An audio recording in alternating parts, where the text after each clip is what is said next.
The tech bellwether Infosys is all set to present its 37th annual general meeting, which marks Infosys' 25 years of listing on the exchanges. This annual general meeting is also Salil Parikh's first AGM as Infosys chief executive, and the investors will keenly watch out for management guidance for the year ahead. Nandan Nilekani is, talking on that AGM. Let's cut in. As part of the policy, the company completed share buyback of rupees 13,000 crores, approximately $2 billion US. Further, the board has also reviewed and approved the capital allocation policy of the company in April 2018 after taking into consideration the strategic and operational cash requirements of the company. The key aspects of this policy have already been shared by the company earlier during this quarter. The board has recommended a final dividend of rupees 20.5 per share for the year ending March 31st, 2018. The board has also recommended a special dividend of rupees 10 per share. In October 2017, we paid an interim dividend of rupees 13 per share. The total dividend for this year, excluding the special dividend, is rupees 33.5 per share, and including the special dividend is rupees 43.5 per share. The total dividend paid last year was rupees 25.75 per share. Today, we are at a very exciting juncture in the journey of our industry. I have never seen as many possibilities to partner with and grow along with our clients as I see today. Every industry, every sector is undergoing tremendous transformation driven by the digital revolution that engulfs us. We are seeing the rise of new digital challenges pervading every space, whether it's media, entertainment, healthcare, financial services, retail, or pharmaceuticals. This is bringing in new digital ways of doing business, of using the latest technology, leveraging the Internet of Things in new ways, and letting data point the way to creating new kinds of customer experience. For example, our retail customers are impacted by the rise of highly personalized omni-channel commerce. In the automotive industry, we are seeing the simultaneous rise of electric vehicles and urban mobility aggregators, along with the surge of autonomous vehicles. In pharmaceuticals, we are seeing advances in genomics and all kinds of new techniques to develop and distribute new drugs. In healthcare, we are seeing the industry change as different actors, insurers, healthcare providers, and pharmacies are realigning to take on the challenges of managing the costs of providing healthcare through a more collaborative digital model. In financial services, with the rise of digital transactions, the world continues to gravitate faster towards a cashless economy. This then brings us to the wonderful opportunity that lies before us to do something very different to help these businesses deal with increasing digitization, increasing technology, and partner with them as they imagine and execute their own digital transformation. That is why I am convinced that there is no better time than now for us to strategically chart our own journey as a company as well. A company that has the insights, the blueprint, the ability, and the skills to be successful in helping clients participate in what's happening around them, adapt, and thrive. And I'm delighted that in the last several months, we have done so many things together to really position ourselves very well for what's next. The first thing we did was to get our strategy right. Under the leadership of Salil Parikh, a new CEO and MD, we took stock of our current capabilities, the areas we need to strengthen, and discussed with several of our clients who are deeply invested in our joint success the best way to steer forward. So, we now have deep strategic clarity already beginning to drive everything we do. We have a framework to guide how we drive digital agility at scale for our clients across 5 areas: experience, insight, innovate, accelerate, and assure. Our strategy also recognizes the reality that our strength is founded on the fact that we run some of the world's most complex core systems for our clients. Even as we bring in new digital capability to the landscapes, we also have a game plan to bring the traditional core systems into the modern era. Therefore, a very important aspect of what we are doing is energizing the core for our clients in as big a way as we are powering their digital transformation.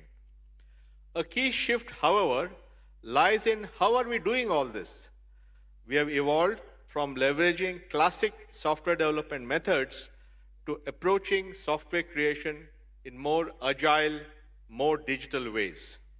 Naturally, investing in continuous learning for our people is a big part of this strategy. We are seeking to make learning always on, just in time, anytime, anywhere, much like the nimble learning at startups. So every one of our employees is equipped with all the knowledge and intellectual assets needed to guide and shape our clients' pursuit in a more digital future. We're also embarking on strengthening this learning in all our key markets as we build more local capabilities in America, Europe, and Australia. We are ensuring learning and development match the pace of localization. We announced our first campus for development and training in Indiana and innovation hubs in other cities across the US. In addition to having a robust strategy, my confidence in our readiness for what's next also comes from the fact we now also have complete brand clarity. We have, in the last 6 months, invested in understanding the best way for the Infosys brand to evolve and to credibly promise our clients, navigate your next with Infosys. In many ways, this is the timeless promise we have always delivered on for our clients for decades. We help them navigate from mainframes to client servers, then to the internet, later to the broadband economy. Today, it is the digital journey they must undertake. Tomorrow will bring something as yet unknown, something new. Rest assured, brand Infosys will be ready and relevant. When I stepped for the second time into Infosys in August, one of the concerns that you raised was about the company's stability. We have taken several steps during the year to remedy this. We have a very stable management team. We have a very stable board. Everybody is united and agrees that we are really on the verge of something momentous. The focus now is on relentless execution. Speaking for the management and the board, I assure you that we will spare no efforts to do all that it will take to realize our aspirations with the generous support of all stakeholders, my colleagues on the board, a highly capable management team, and thousands of motivated Infosians. In fact, it is the resilience of this team that has seen Infosys through some rather testing times in the year that's gone by and helped the company deliver strong financial performance. I'm very grateful for this and for the privilege and opportunity to serve this iconic company once again. I'm also deeply aware that the mission we are undertaking, even its very conception, has been made possible by the guidance, advice, and support of the co-founders, partners, clients, and governments of the several countries and states that we operate in. I am indebted to them for this, and thank each of you for fueling our enthusiasm and confidence to navigate the next milestones in our journey ahead. Thank you. Thank you, Nandan.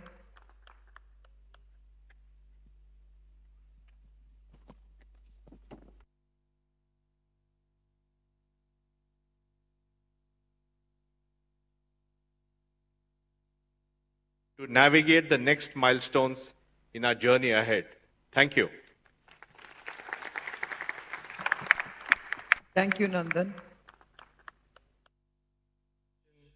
With all of you and share with you some of the thinking that we have for where we want to take Infosys. Over the past few months, there's been a lot of activity that the management team, the board, and several other people within the company have launched. And I want to give you a glimpse of that and then share with you how this is going to affect us in the coming days, weeks, and years.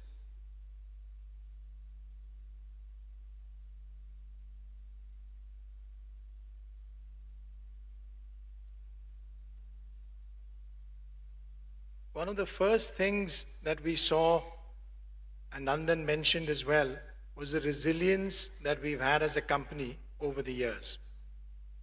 When I met with many of the clients that have been part of Infosys' client roster for 10, 15, 20 years, the sorts of comments that came back, the sorts of confidence that came back was really related to the deep trust that each of these clients have in Infosys and in all of the people within Infosys to deliver their work for them. These are some of the quotes from actual clients, most of them within the large 25 clients of Infosys across the company. For example, one of the CIOs at a very large bank said to me, if there was one company that I would depend upon to help me through all of our technology work and be confident that they will deliver, that one company would be Infosys. And this is the sort of clients that we have built over the last 37 years with the hard work, dedication, contribution of everyone, starting with the founders and all of the employees of the company. And this is the company that you have today standing in front of you. We then have our employees today, just over 200,000 of them. The employees that I met with and connected also have a deep pride in being part of Infosys and being part of something which aspires to be and is number one in many of the things that we do. This pride, this real drive to do something and succeed is quite infectious, and it's across all of our employees in Infosys. And it's worth for all of us to keep in mind, and for you especially to be proud of, as we all are, because this is what the engine that drives Infosys ahead. Then when I put these things together between our clients, our employees, and all of our shareholders, this is what's guiding us as we look to our future. We want to make sure that we remain relevant for everything that our clients are doing. We want to make sure that we build something which is fruitful for the ambitions of our employees and their future journey. And we also want to make sure that all the aspirations and alignment with shareholders remains constant in our mind as we look to the future.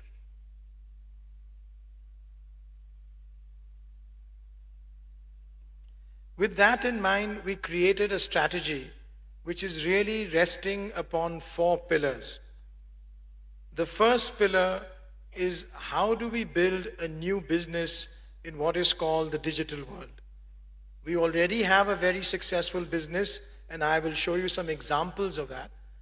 But the future in terms of where all of our clients are going, it depends upon building and scaling what we call the agile digital business. The second, we want to make sure that everything we've been doing for our clients so far in their core areas is further energized, and we are leveraging it with artificial intelligence.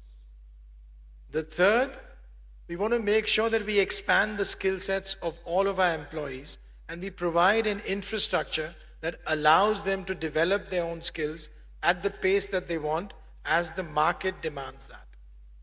And the fourth, we want to make sure that localization in many of our markets becomes a part of our future so that we become part of the new ecosystem as we grow, whether it's the US, in Europe, or in the Australian markets. Within digital, as Nandan shared with you, we developed a 5-pronged approach on which areas to focus on.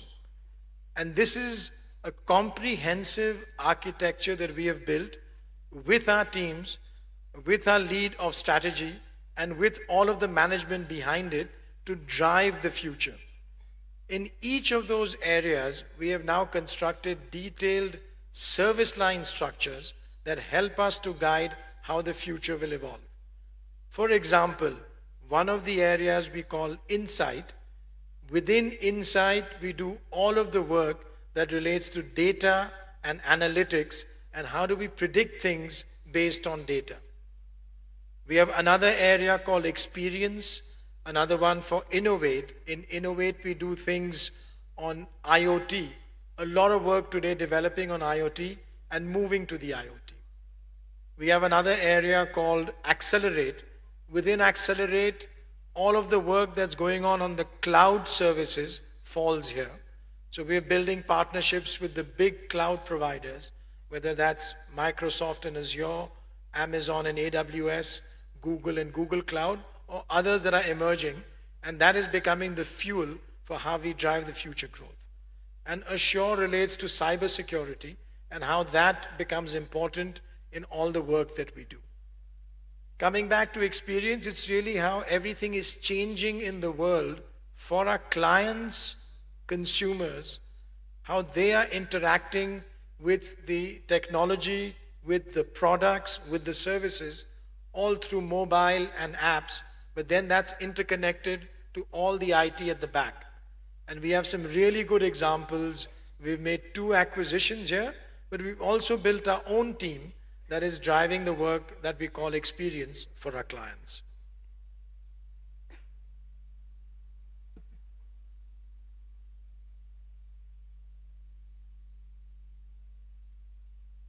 Then we've taken our brand identity, and within our brand identity, we build something, as Nandan shared with you, which is forever relevant.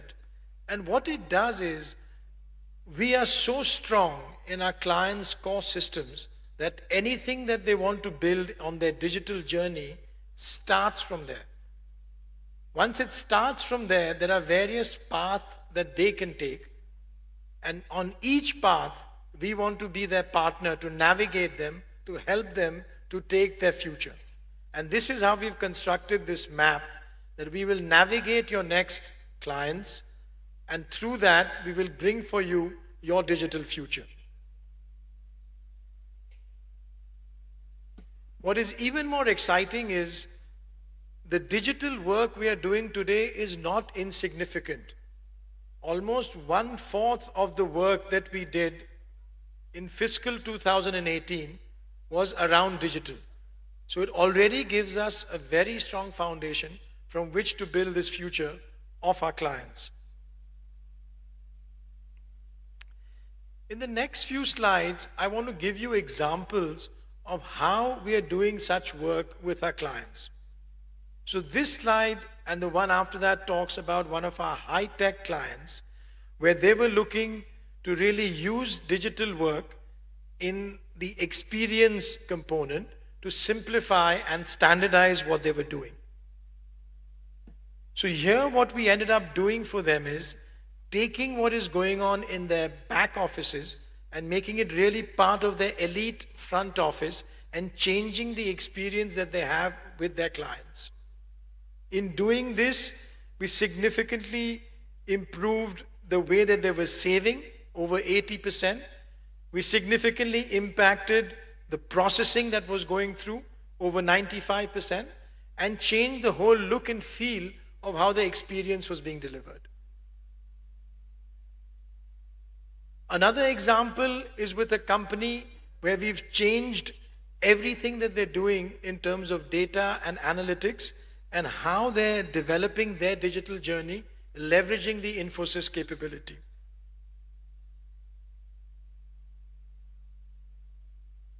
So here, one of the things we've done is we've taken how all of their consumers are using their products and mapped it, and over 5,000 different attributes of how the consumers are using their products were mapped, and from that we created a comprehensive view of how their customers were buying things, what they were using, and how soon were they changing things. With that usage of data, we increased the number of repeat buyers and reduced how their segmentation was done when they were putting products into the display shelves. And this helped them faster to sell their goods and improve their overall productivity. Another company that we worked with, again in the digital space, related to a logistics business. Here we built for them a real platform for their logistics. The platform itself is something that is built on the cloud, and through this platform they're able to do significant improvement in their productivity by over 20%, and also improve how they're doing customer acquisitions. This is probably one of the more exciting ones we've done. We work with a large global company that is in the staffing business and completely change the way they can interact both with the individuals that work through them and also their clients by creating a simplified app that allows this interface to go through. This has become the platform and one of the fastest growing pieces of their business within their overall landscape. In fact, 2 weeks ago, their CEO and their entire management team was with us in Bangalore, and he could not stop talking enough about how this work that Infosys has done for them has revolutionized their business, and each of their divisions wants to do more and more of that with us. So with these examples, I wanted to give you a quick sense of what it is that we are doing across the areas of digital as Infosys today, and within that pentagon or the 5 areas of growth that we've identified. Now, if I shift to the second part of our 4 pillars, which relates to energizing the core, that is also a very important part because we are putting in a lot of new technology. For example, we have built over the last 3 years an internal artificial intelligence solution. We've called it NIA. We are now integrating third-party components into this NIA, and that helps to fuel improvement in everything that we're doing for our core client services. And that is making our clients more efficient and allowing them to work with us for bigger and bigger pieces of their core work. We also have other components like Assist Edge, which is helping in this area.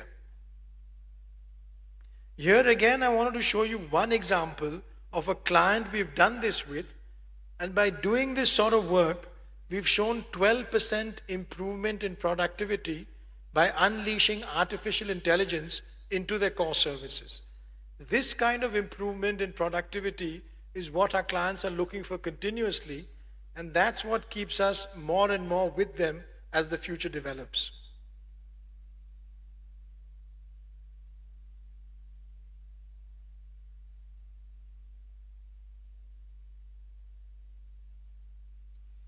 The next, I just want to give you a quick example of something we've developed for learning.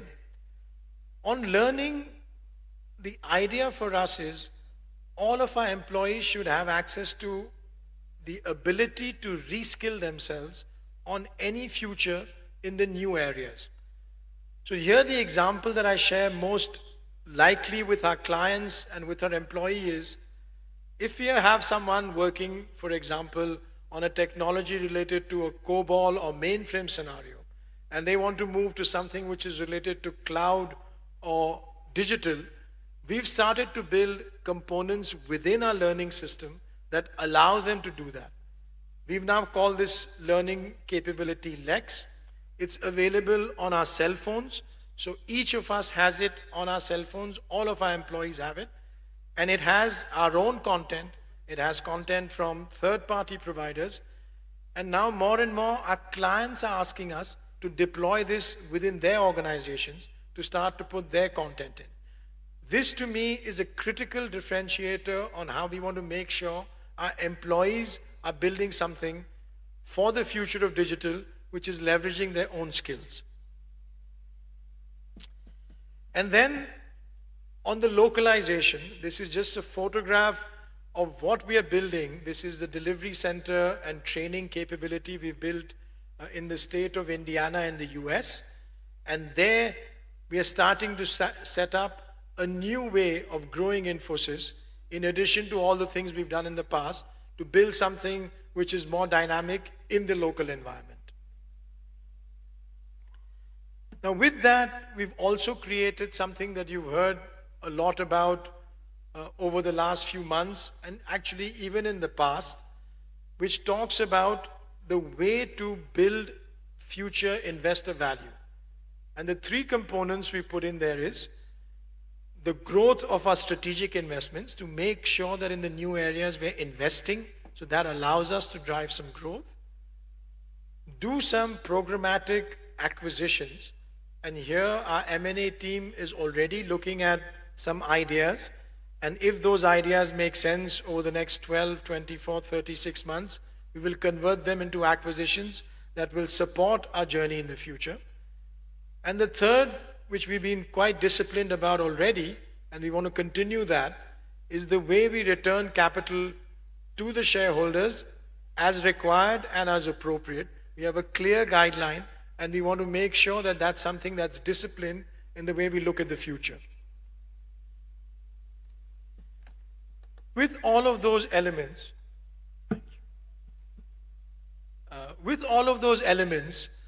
with the strategy defined, with connecting with the clients, with the employees becoming more and more part of the journey in the future, with laying out a clear roadmap of how we want to go about doing the elements of the strategy, we've also put together a 3-year plan where we want to spend fiscal 19 in essentially stabilizing all of the elements of the strategy in the business, fiscal 20 in starting to build the momentum, and then fiscal 21 to start to accelerate.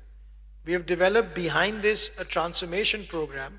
There are 12 sub-streams in that, and those are being executed and being monitored on a monthly cycle to make sure that we achieve the objectives we've set out. So this is what I wanted to share with you. Thank you very much for listening to that.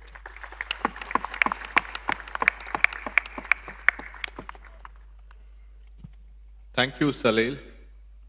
I now request UB Praveen Rao, Chief Operating Officer and Whole-Time Director, to make a presentation to the shareholders. Thank you, Nandan. Good afternoon.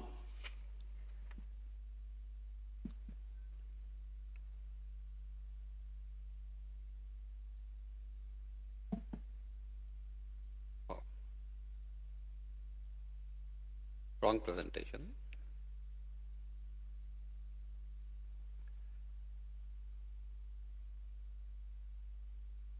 We have scaled it beyond traditional ISVs like SAP, Oracle, etc., to include startups, new age companies like ServiceNow and so on.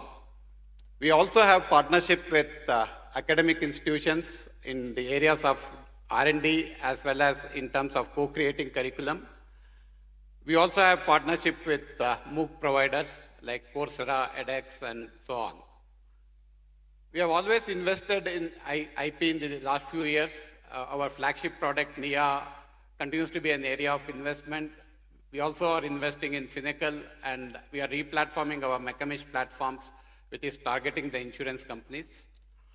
In addition to that, we are also building IP and accelerators on top of some of our partner cloud-based ecosystems.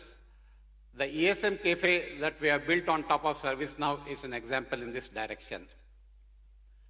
We are also creating a network of security operations center SOCs, where we are able to bring together best talent in cybersecurity and ever-evolving best technologies and offer managed services to our clients in the areas of security operations. In sales and marketing, we have identified 6 areas of investments. The first one is around enhancing what already is a very strong global brand.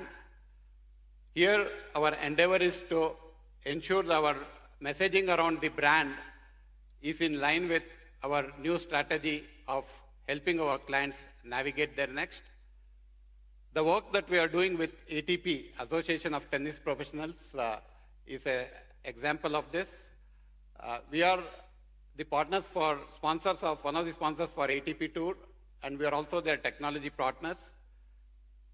We have leveraged our deep knowledge of AI, virtual reality, augmented reality, as well as rich data that is available from historical tennis matches to completely reimagine and come up with the new future of tennis from a perspective of fans and players. This is the kind of examples where we will invest in marketing going forward. We are also doing many things to scale our agile digital growth. We are infusing digital specialists in each of our key accounts and strategic accounts. These are data experts, artificial intelligence experts, architects, and so on. They act as CTOs for these accounts and help in driving digital transformation. We are also leveraging our investments in Innovation Hub digital studios to create prototypes and proof of concepts along with our clients. Scaling large accounts and increasing our share of wins in large deals continue to be a focus area. On the deal origination side, we are strengthening our partnerships with ISVs, with industry analysts, deal consultants. Similarly, we are creating a group of what we call deal directors. These are people who have experience in shaping and executing large deals, 100 million to 500 million. Now, most of our large deals are led by these deal directors. And lastly, we are also leveraging our Lex platform to enable our sales. They have access to latest industry trends. They have access to our sales pitches of the past. They have access to point of views. So with this, we hope that they will have much better interactions and much more valuable interactions with our clients. We have also created a LinkedIn kind of platform called Sales Compass, where we provide access we connect our sales people with the best talent that is available across the globe within Infosys. From a services perspective, we look at services in three broad buckets. The Horizon 1 services, which is your typical ADM, IVS, BPM, and so on. Horizon 2 services, which are the current digital services. And Horizon 3 services, which are our futuristic or emerging technologies like blockchain and so on. Horizon services or our core services still continue to be a big percentage of our revenues. However, these services are under tremendous pressure due to commoditization as clients are investing less, taking cost out, and repurposing that in newer areas. So we are trying to counter that through rapid infusion of AI and automation techniques. We have always been focusing on automation in the last few years. We need to continue that journey and scale that journey in a much massive way. We have created an automation center of excellence. We are now looking at expanding the horizon of automation beyond the traditional services into newer areas. We are also increasing coverage to on-site. We are bringing in new constructs in AI and machine learning into automation and so on. While automation helps in driving engineering productivity, there is still some inefficiencies around processes around how we execute projects. So here we are trying to infuse lean techniques and transforming our delivery, how we do our delivery practices around executing projects.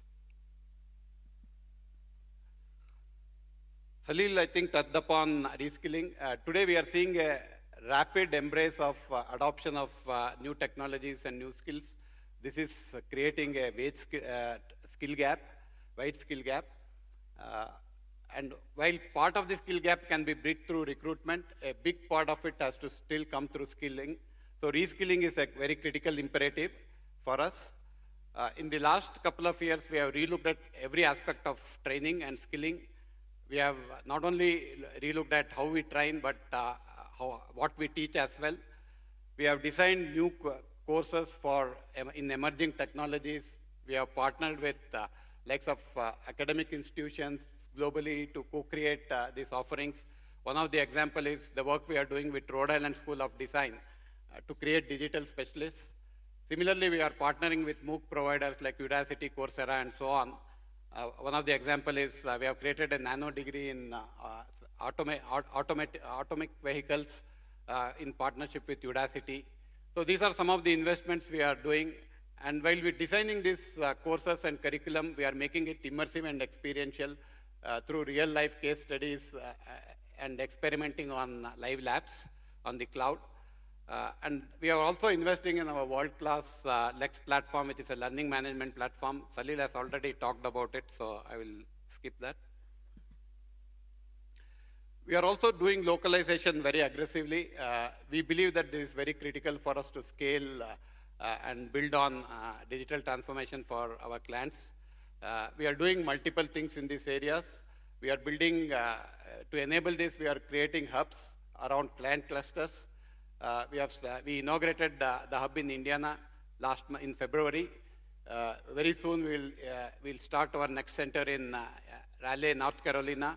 We'll probably do it in 3 or 4 other locations in the coming months in US. And this year we are also looking at expanding it to Europe, Australia, and other parts of the world. These hubs not only serve as delivery and training centers, but they are also places where we can showcase our innovation capabilities, where we can co-create with our partners and develop prototypes and so on. Brand Infosys continues to win recognition both nationally and internationally. I have highlighted a few of the awards that we have won last year. We won Leadership Award in Corporate Governance. This was studied by BSC, International Finance Corporation, and Institutional Investors Advisory Services. We were inducted last year into the prestigious Dow Jones Sustainable Index, reflection of our practices in environment and sustainability. We won the Golden Peacock Award in 2017 for HR Excellence. So while we continue to work on our strategy, we also contribute to the societies around us, to the communities around us, through the work done by Infosys Foundation US, and Infosys Science Foundation. Apart from philanthropic activities, we also focus a lot on institution building, sustainability-related projects, and so on. Sustainability is a critical driver for Infosys. In the last year or so, global warming has engulfed our planet. Rising temperatures due to CO2 emissions is a cause of concern. Infosys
employee cost as a percentage of revenue was stable at 55.2%.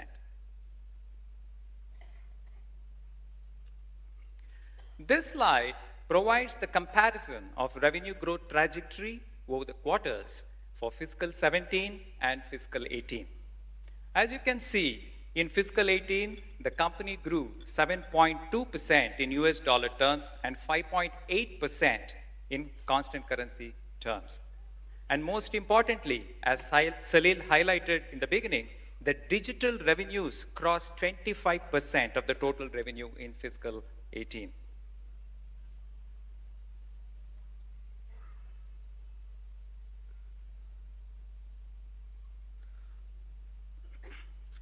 Coming to clients, in terms of what you see here on the slide is that our $100 million clients have increased from 14 in fiscal 16 to 20 now. And likewise, $1 million plus clients have increased from 558 to 634 now. Our operating margin, as I mentioned earlier, was resilient. we had given the guidance of 23 to 25% for fiscal 18, and we ended the year with an operating margin of 24.3%. Resilient margin led to robust free cash flow. Free cash flow, as I told earlier, was up 15.3% to a beautiful number of $1947 million, which I'm sure all will be very happy about. If you look at the operating margin trajectory, we started Q1 with 24.1 and Q4 we exited at 24.7%. We had good working capital management as reflected in the DSO days. Increase in revenue per employee was primarily driven by productivity improvements. As you can see from the slide that the revenue grew by 7.2% while headcount was 1.9%. This has resulted in the increase in revenue per employee, which is a very important number that we track, which crossed $54,500 for the first time in 5 years. It is a growth of 6.3% year on year. Operational efficiency parameters continue to be our focus. They improved further in fiscal 18. You would recollect that in my last AGM address, I had mentioned that we will continue to focus very sharply on these parameters. And I'm very happy to report that these parameters have improved. Utilization improved, as Praveen said, to close to 84.6%, which is a new high for the company. On-site mix reduced to 29.3%. Revenue per employee increased, and employee cost as a percentage of revenue was stable. Coming to EPS growth and ROE, on the EPS, as compared to 4.3% growth last year of EPS, this year the EPS grew 17.8%. As I mentioned earlier, there was a positive benefit of 5.88 rupees and 9 cents on EPS on account of APA that we signed with the US IRS. Return on equity increased from 21.4% to 24.1%. I'm happy to report to you that during the year we successfully implemented the capital allocation policy, which was announced in April 2017. The dividend per share, including the special dividend, which we have put for approval today, increased by 69% from 25.75 rupees last year to 43.5 rupees this year. If you look at dividend as percentage of free cash flow, the regular dividend itself is 70% of free cash flow, which is in line with the capital allocation policy announced by the company. In addition, if you include the special dividend, total dividend as a percentage of free cash flow improves to 91% as compared to 63% last year. Another point I would like to highlight is the total capital returned to shareholders this year, approximately $3.8 billion, of which, as you know, buyback was little over $2 billion, and the special dividend of $400 million. This is almost 250% of the total capital return last year, which was just over $1 billion.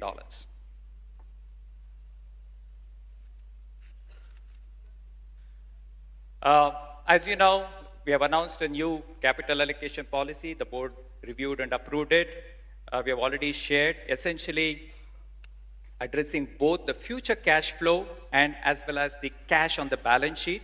In respect of the future cash flow, up to 70% of free cash flow generated every year would be returned to shareholders. In addition, the board has identified $2 billion to be returned to shareholders, of which $400 million would be by way of special dividend, which has already been announced, and the balance 1.6.